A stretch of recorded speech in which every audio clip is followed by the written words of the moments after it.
Oke guys, ini gua hari ini sengaja record pagi-pagi. Kan biasanya gua record malam nih, cuman gue pengen pagi aja sih. Pengen ngubah kebiasaan pagi itu. Nah, gue ingin ngebahas tentang apa yang gue denger tadi. Insight apa yang pagi ini yang udah gue denger. Jadi pengen ungkapin lagi langsung ke kamera. Gue mulai dari cerita bangun pagi dulu ya. Gue kan tidur tadi malam itu jam berapa ya? Jam 2 malam. Nah, gue tidur jam 2 malam, bangunnya gue bangun jam 5. Gue ngerasa bisa bangun pagi sebenarnya. Cuma karena gue ngerasa tidur gue kurang, jadi gue lanjut tidur gitu loh. Itulah prinsip yang selalu kupegang, yang aneh gitu, yang pengen kurubah. Karena memang untuk apa gitu, fokus. Nah, untuk apa gak bangun pagi gitu ya, teman, gak apa-apa sih sebenarnya, asal aku melakukan morning routine gitu. Kegiatan pagi yang kulakukan pada pagi itu juga kulakuin walaupun gak sesuai bangunnya gitu. Cuman ya harusnya bangun pagi, wajib sebenarnya.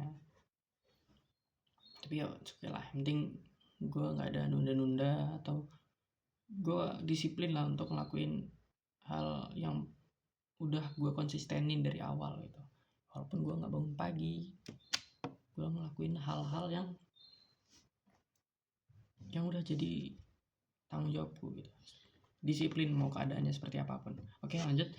Di sini gue pengen nyampein beberapa poin, beberapa hal, nyampein hal yang udah aku dengar tadi. Aku ingin seberapa kuat sih pendengaranku dan memoriku untuk ungkapin ke video ini. Gue tadi nonton video dari YouTuber namanya Haris. Dia YouTuber yang gak besar-besar banget, cuman dia ngajarin gue itu konsisten. Dia ngajarin gue gimana caranya konsisten, gimana caranya disiplin. Nah, dari dia gitu. Sedikit cerita ya, gue suka konten-konten yang self improvement gitu loh, kayak contohnya Zahid, dan banyak lagi sih, Productivity Boy, sebenarnya banyak sih. Cuman ya itu udah aku terapin, dan baru-baru ini aku menemukan yang struggle dalam diriku ini terjawab oleh YouTuber yang gak terlalu besar-besar ini, namanya Haris. Dia itu adalah YouTuber yang awal dia intinya ada value di diri dia yang sesuai dengan diri aku gitu, tidak sesuai itu berbesar gitu kayak Zahid atau apapun. Ya mungkin saran dia ada juga yang mengubah hidup gue, cuma gue lebih nyaman ke Haris. Gue udah subscribe dan kemungkinan besar ya, ini semoga aja omongan gue tercapai. Aku juga ingin buat konten seperti dia dan ingin jalin relasi ke dia. Suatu saat kayaknya gue bakal ada koneksi interaksi ke dia. Oke, dari videonya tadi gue nonton salah satu sebuah video yang berjudul 5 hal yang bisa kalian implementasikan kalau kalian mau jadi cowok madesu. Apa tuh cowok madesu? Cowok masa depan suram. Yang intinya dimana cowok madesu ini merasakan dan menjadi, ini cowok madesu ini kayak cowok pengangguran, cowok kosong, atau apa bahasa Inggrisnya, unfulfilled, yakni lu ngerasa lu nggak bisa apa-apa gitu, lu cuma bisa melihat pencapaian orang lain dan lu iri akan hal tersebut gitu, karena lu nggak bisa mendapatkannya gitu. Yang ketiga itu adalah lu ngerasa love and intimacy, itu kayak ngerasa kesepian, ngerasa lonely. Gue ngomong bahasa kayak gini karena gue juga ada target untuk bisa belajar bahasa Inggris gitu.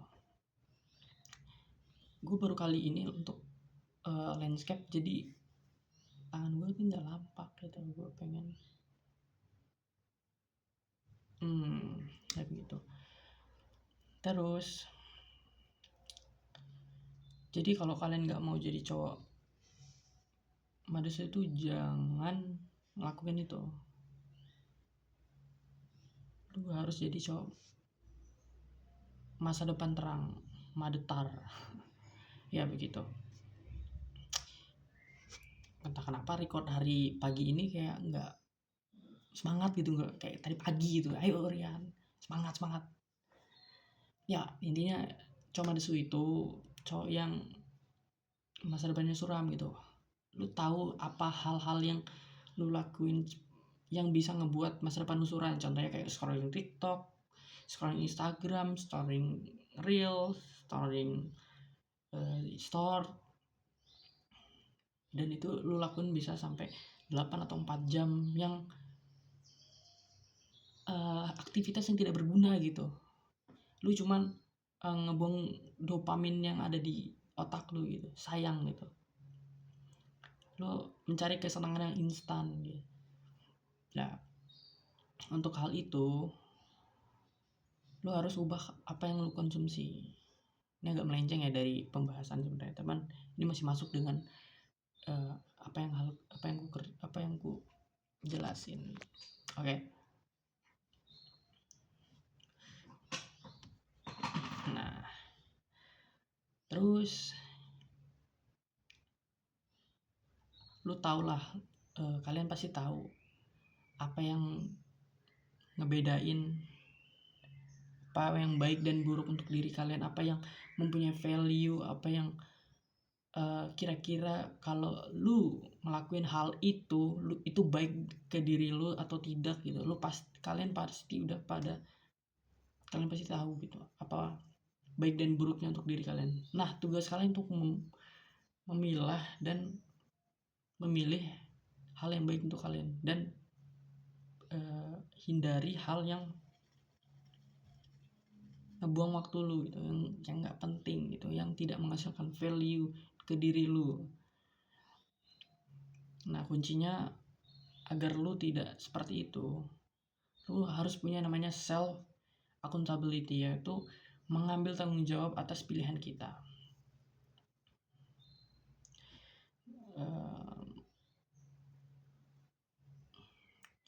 Jadi lu simpelnya ini, lu ambil salah satu hal yang lu pengen di diri lu, hal yang lu passionable gitu, lu suka dalam hal itu gitu. Jadi lu latih, lu lakukan cara berulang-ulang.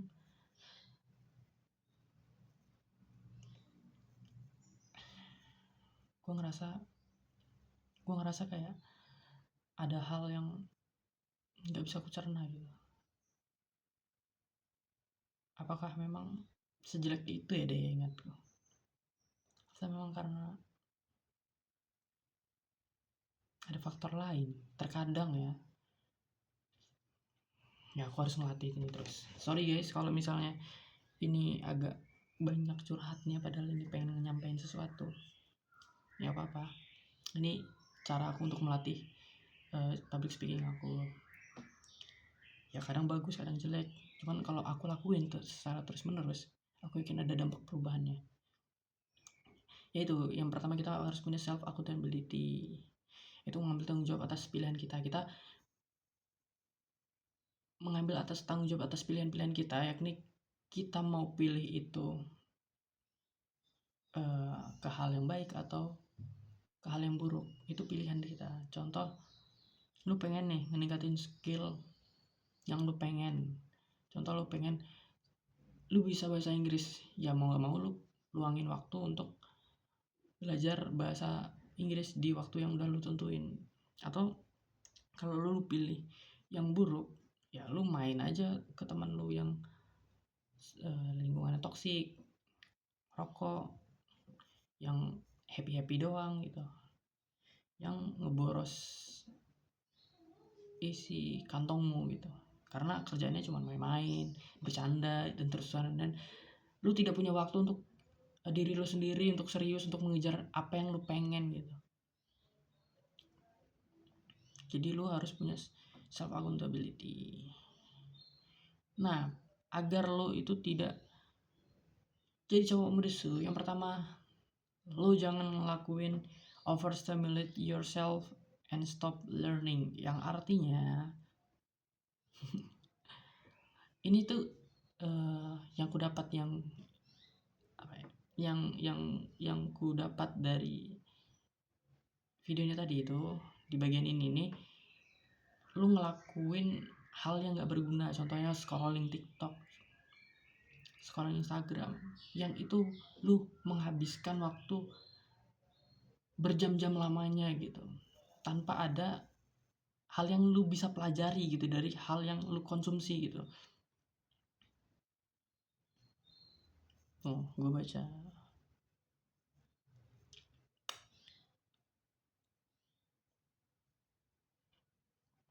Nah, jadi syaratnya itu adalah ubah yang lo konsumsi, karena yang lo konsumsi itu akan mencerminkan diri lo. Kalau lo ngonsumsi sampah, ya lo bakal jadi sampah. Kalau lo ngonsumsi hal yang ada value, bermanfaat, yang punya benefit, yang mendukung untuk self improvementmu, itu lo bakal ngedapetin itu. Jadi seleksi yang lo konsumsi mulai dari sekarang. Stop scrolling, stop nontonin konten-konten bullshit, stop nontonin konten-konten yang tidak penting, ganti tontonan yang penting, yang lu pengen. Contoh, lu pengen bahasa Inggris, belajar bahasa Inggris, lu tonton konten bahasa Inggris. Contoh, lu pengen belajar editing, lu tonton konten editing. Supaya apa? Supaya apa yang lu tonton itu terimplementasikan ke diri lu sendiri. Dan tadi kan ada kata stop learning, jadi lu berhenti belajar. Kalau lu berhenti belajar, itu salah satu indikasi untuk menjadi cowok madesu. Lu harus belajar gitu, lu harus belajar skill baru, hal baru. Lu gak harus terpatok belajar di ruang lingkup akademis aja, namun lu juga belajar di luar hal itu gitu.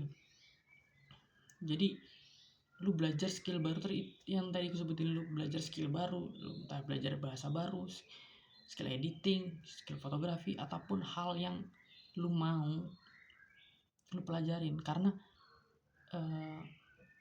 banyak kejadian skill akademis yang lu pelajari selama ini gak relevan sama dunia pekerjaan. Jadi mau nggak mau lu harus belajar skill baru. Contohnya yang tadi aku sebutin, itu akan membantu lo di dunia kerja nanti. Yang kedua itu always do the easy things. Lakukan hal yang mudah, melakukan kenikmatan yang instan secara terus menerus. Nah itu, lu ngelakuin hal yang mudah, lu gue tahu ngelakuin hal yang lu pengen itu sulit. Ngelakuin untuk belajar bahasa Inggris, untuk lu ngedit, untuk lu mulai hal yang lu pengen itu sulit gitu, karena lu masih struggle untuk melakukan hal itu. Lu masih bingung apa yang harus lu lakuin pertama kali. Lu masih bingung ketika nanti dan itulah prosesnya gitu. Kalau lu di area itu adalah hal yang wajar gitu untuk lu lakuin di awal-awal. Lu tidak mungkin ngelakuin hal itu langsung jago gitu. Lu gak mungkin lu main skateboard sekali pakai dan lu bisa freestyle seperti orang pro player. Itu tidak bisa. Ada prosesnya. Lu ada proses jatuhnya, ada proses lu struggle-nya. Pokoknya ada hambatan-hambatan yang bakal lu alami. Karena apa? Karena itu adalah awalan gitu. Itu adalah hal yang harus lu lalui gitu.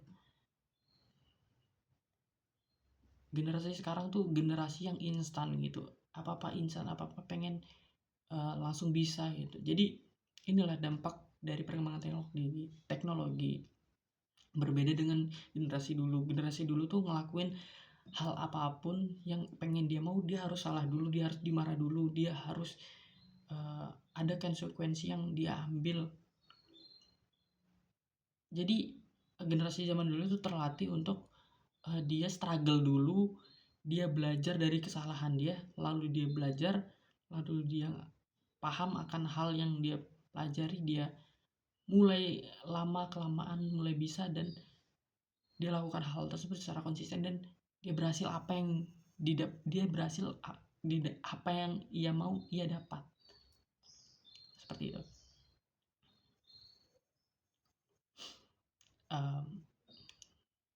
Ngomongin ngelakuin hal yang mudah, gue pernah dengar salah satu orang, gue lupa siapa namanya, cuman itu sangat teringat di dalam pikiran lo. Kalau lo ngelakuin hal mudah di usia muda, lo bakalan susah di usia tua. Kalau lo ngelakuin hal susah itu di usia tua, kalau lo ngelakuin hal susah di usia muda, lo bakal ada kemudahan di usia tua. Sebenarnya kalimatnya bukan seperti itu sih, gue lupa sebentar ya.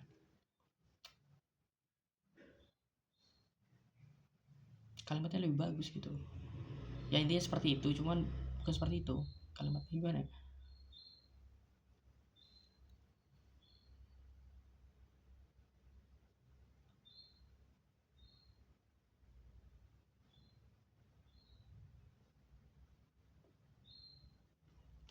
Kalau lo ngelakuin hal-hal yang mudah di usia muda, seperti lu males-malesan, lu nggak olahraga, lu main game, lu tidak ngerjain tugas, lu selalu mepet deadline, lu memilih untuk menghabiskan waktu untuk scrolling TikTok ketimbang untuk mempelajari skill baru, itu kan pilihan-pilihan mudah tuh. Nah, kalau lu lakuin pilihan-pilihan mudah itu di usia muda, di usia tuanya lu bakal mendapatkan kesusahan atas pilihan mudah yang lu udah lakuin gitu. Jadi lakuin pilihan sulit dari sekarang, ambil resiko, ambil caci makian atas kegagalan yang lu lakuin. Ketika walaupun lu gagal, lu udah mau mencoba, lebih baik mencoba daripada tidak sama sekali. Itu ibaratnya kayak lu ingin berperang tapi lu udah kalah duluan gitu, secara mental.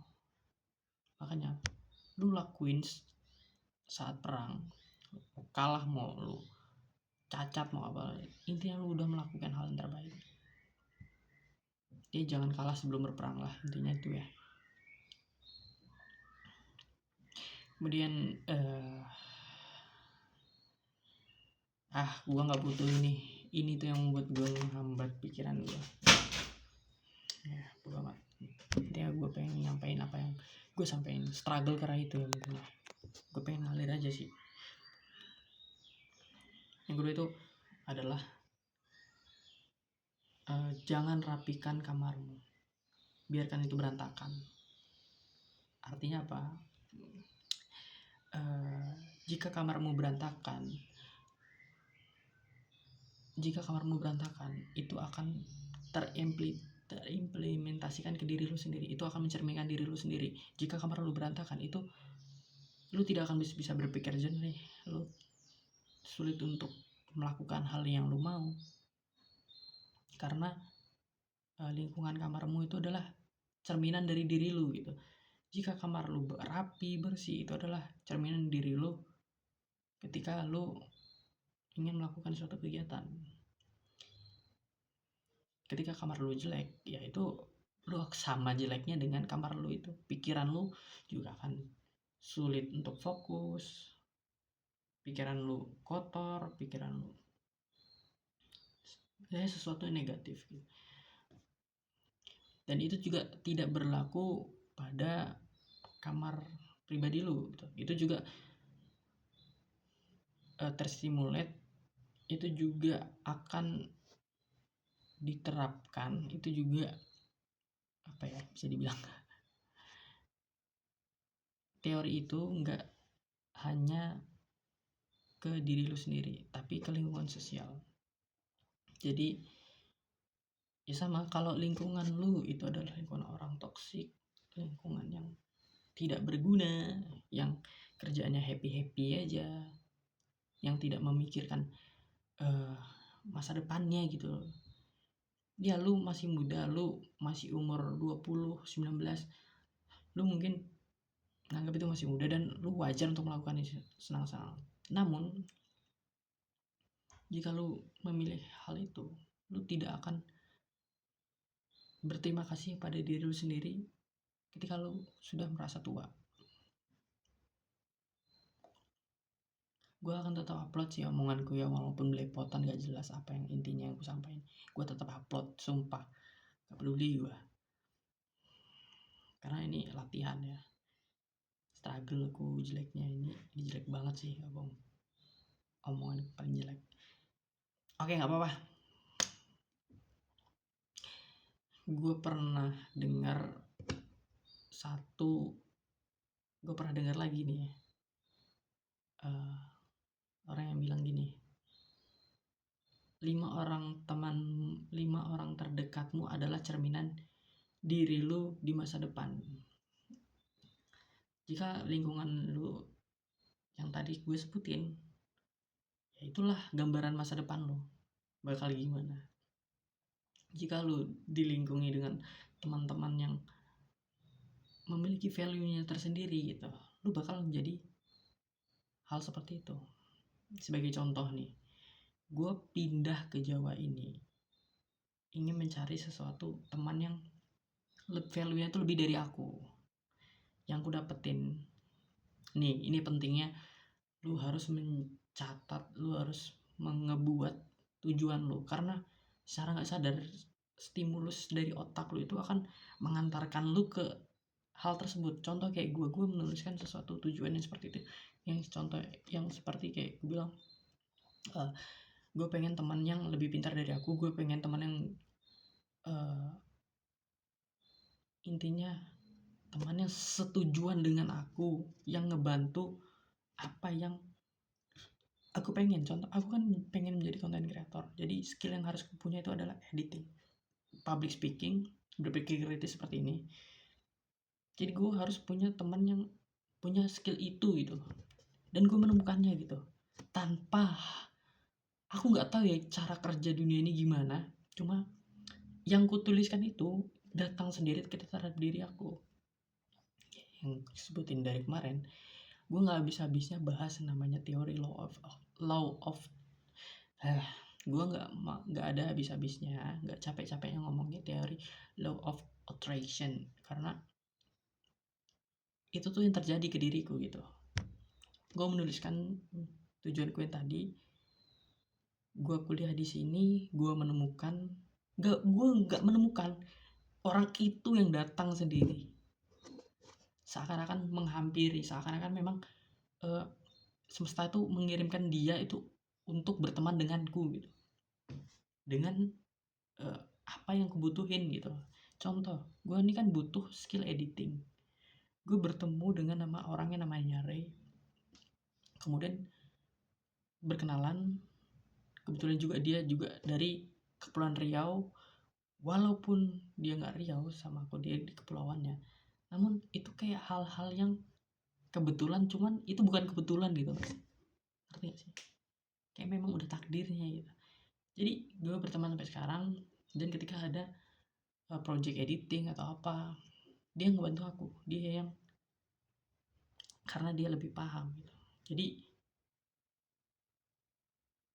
gue pengen yang dengerin ini, siapapun, tolong catat apa goalsmu, yakinin apa yang lu pengen, lu yakin goals itu pasti tercapai.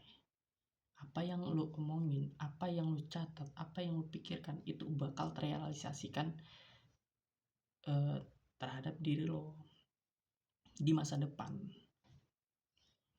Gue kuliah di sini, gue sampai kuliah di sini itu juga dari hal yang gue bilang, diucapkan, hal yang gue tulis itu terjadi, dan gue akhirnya kuliah sini. Oke, lanjut dari 5 pertemanan.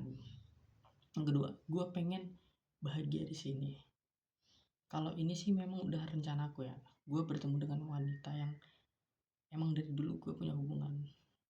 Karena dulu ada dia pindah ke sini, jadi gue ngerasa kehilangan dia, LDR intinya.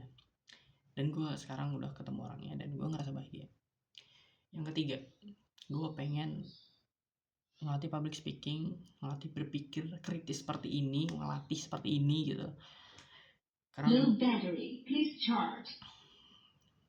Karena gue menemukan orangnya tepat, yaitu namanya Amanda Sela. Dia orang yang pintar, enak diajak diskusi. Ya intinya dia ngebantu aku dalam perjalananku. Dia sepaket sih sama yang ini. Aku pengen nilai kuliahku bagus.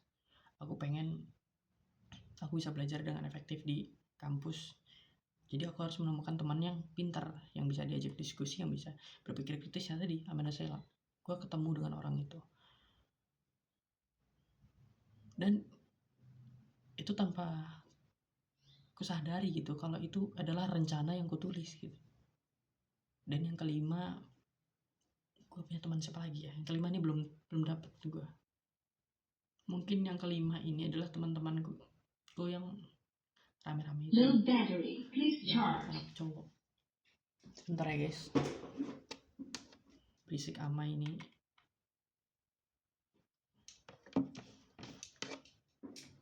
Yang seperti itu. Karena mungkin hiburan ya. Tapi hiburan dari cewek enggak sih. Dari pertemanannya. Mungkin mereka adalah hal yang menghibur aku. Mempelajari kultur-kultur. Ya intinya itulah teman-teman. Dan itu aku yakin dalam masa depanku.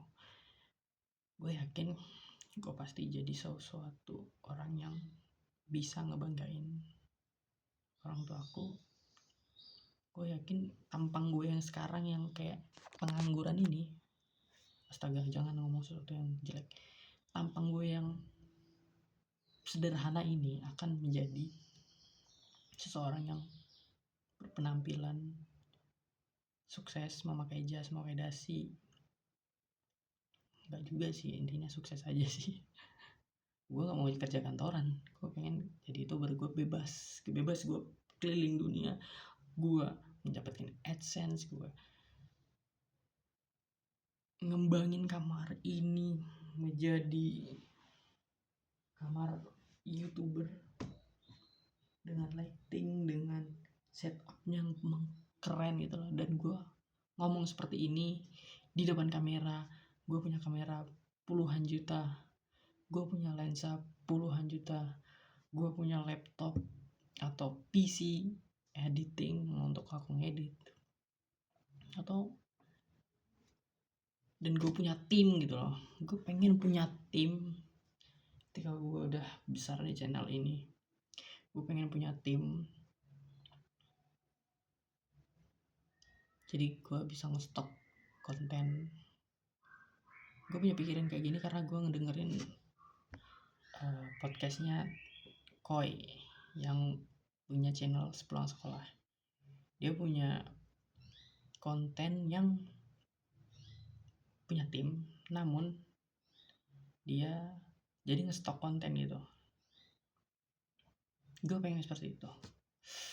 Jadi gue nggak tiap hari, seminggu berapa kali upload, dan mungkin ada channel cadangan untuk diriku sendiri. Seperti biasa, gue pengen hal sesuatu ya seperti itu gambarannya ke depannya. Gue pengen keluar negeri, gue pengen kuliah, gue pengen jalan-jalan, gue pengen kaya, gue pengen makan nasi kebuli dengan daging kambing, daging sapi, dengan porsi yang wow gitu. Dengan sausnya, dengan apa yang harganya itu bisa 1 juta per porsi. Gue pengen salah satu alasan gue kaya adalah gue pengen makan enak. Karena gue ini orangnya tukang makan, gue boros untuk makan. 350 per minggu itu bisa habis cuman untuk makan. Bisa, serius. Sehari itu gue bisa makan berapa ribu ya, 100.000 pun bisa lah 3 kali makan. Contoh kayak kemarin tuh aku makan bubur ayam 10.000, makan lagi nasi padang ya 10.000, itu kan 20.000. Malamnya itu makan ayam geprek 10.000 sih, tapi minumannya 9.000, jadi 19, jadi sekitar 39.000. Itu menurutmu nya? Enggak, gue belikan gue beli Oreo juga, jadi kalau di total 60.000 untuk malam tadi, untuk hari kemarin. Sangat banyak ya, pemborosan yang sangat nyata. Nah, apa yang tadi aku bilang ya, yaitu 5 orang terdekatmu adalah cerminan dari diri lo di masa depan. Oke, mungkin itu aja yang bisa aku sampaikan. Sampai jumpa di konten belajar public speaking selanjutnya. Belajar ngomong. Ini termasuk public speaking gak sih? Ya, ini mungkin ada pengaruhnya kepada public speaking, namun ini lebih ngomong ke kamera. Jadi konten kreator, pasti ada lah ilmunya, pasti adalah hal yang kulatih dari lakuin kayak gini secara rutin. Ikutin terus guys. Dadah. Ini landscape kayaknya bakal terus landscape seterusnya.